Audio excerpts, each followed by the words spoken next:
जाने के ने सोना मोर भुलाई गईली भोला जी रे जाने का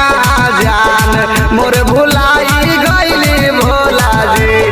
आन रहली भोला जी मोर साथ रहली भोला जी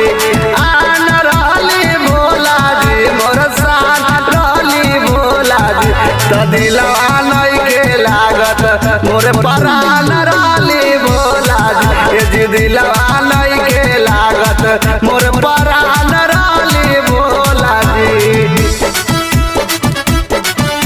परान रहली भोला जी।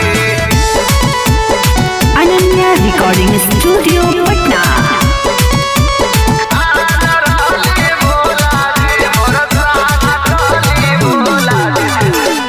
दिलवा में ललसा हमरो रहे अपार हो दोनों जनी जल धरती रहुए दुआर हो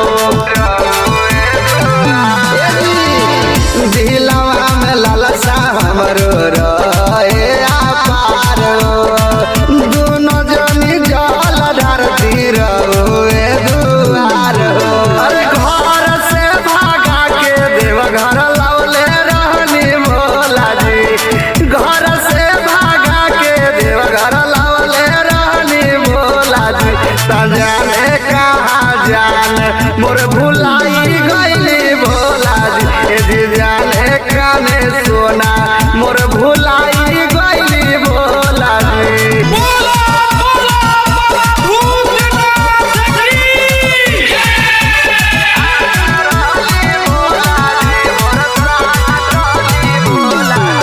हमारा के जानू हमर करेली पसंद हो पापा के चोरा के पैसा लेके अइनी हम हो हमारा के जानू हमर करेली पसंद हो पापा के चोरा के पैसा लेके अइनी हम हो मुकेश दिलीप से डेराइल रहली भोला जी हाल भरा के ससे डेराइल रहली भोला जी त जाने का सोना मोर भुला